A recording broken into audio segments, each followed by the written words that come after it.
I think this comes in the same spirit I just released about the righteous anger that I feel whenever we're put into categories like viewer or consumer.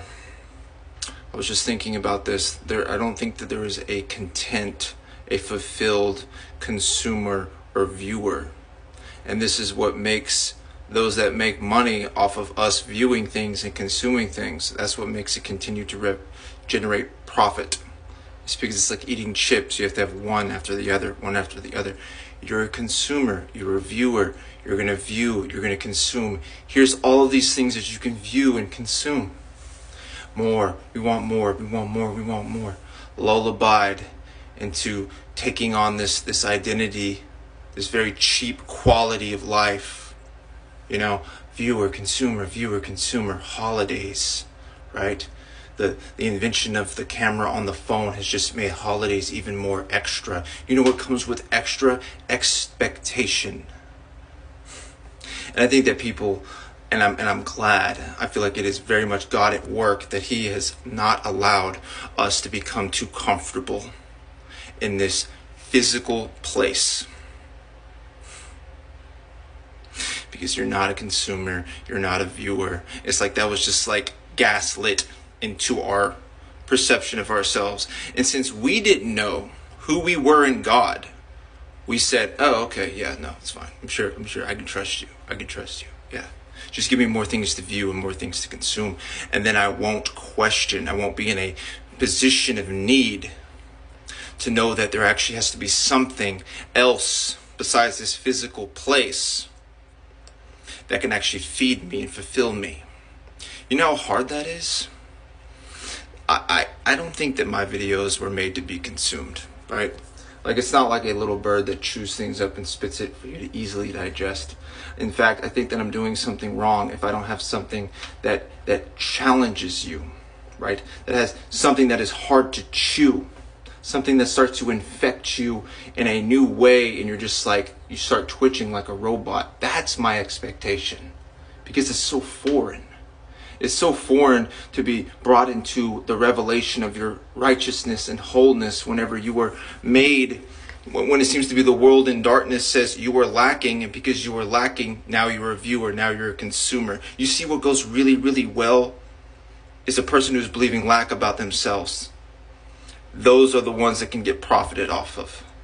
But someone who no longer believes that they are lacking cannot be put underneath the spell of being put into such categories as viewer and consumer, and therefore stops viewing and stops consuming the way they did before. And when that happens, economic collapse, I guess, right? It won't be us, it won't be our discipline, right? Because we need a new lens. We don't know quality. This is why I think that we were deceived to believe that we have settled for viewer and consumer, and there are other names for ourselves, but we're just like, yeah, okay. But whenever God comes to you and says, you are the son of whom I'm well pleased, you are the daughter of whom I'm well pleased, that has nothing to do with your work ethic, there's nothing to do with your discipline, because you belong to Him, this motivation by love that then challenges all the ways that you are motivated by fear, that you're no longer motivated by fear anymore, right? You're no longer feeling like you have to cover yourself because you no longer believe that you're lacking, so you are set free from the inside out. You got to watch out for these people because they don't need anything. But this is where I look at the human race and I say, this is who we are. We just don't know it. And we must be brought into knowing it. And the thing that I look at human beings that say, we, shortcoming for sure, we are weak for sure, but there's no shame in that. It seems to be like a puzzle piece with His strength. It's like, yes, we fall short. We are in need of a doctor. We are in need of a miracle worker, a way maker, a promise keeper. We are in need of Him to open our eyes. That is something that's going to be very difficult to digest. And I think you're going to have to chew on it. And by the grace of God, the Spirit in you is greater than the flesh that's in you. And so it will overcome everything. And will override everything. When it is your time to know, it will be your time to know. But I don't think it's not going to come with it's not going to be without a wrestling match. It's not going to be without you in the dirt wrestling with God because of what you've been programmed to know about yourself. That's going to be completely judged and challenged, and you're going to say, what the hell? I didn't even know how long I was deceived. I didn't know how long I was in bondage for, because bondage was just so normal. Everyone's in bondage. Everyone's in darkness. But they don't want out. They don't want out unless they can be the way out for themselves. And people in darkness want to find a way to do it for themselves, because people in darkness have been deceived to believe they're lacking.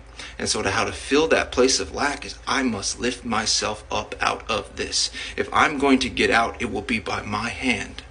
Validation of pride, identification with the ego, this physical place, man's achievements, man's talents, all these sorts of things. But it doesn't really matter, because you're still put into the same category every single day, viewer, consumer, and we just settle for this shit.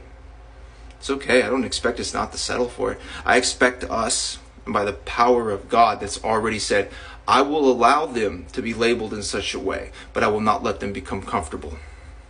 I will allow them to go through this, but my grace will not allow them to be comfortable. It will keep them in a place of need. It will bring them to a place called surrender, where they will have to cry out for me.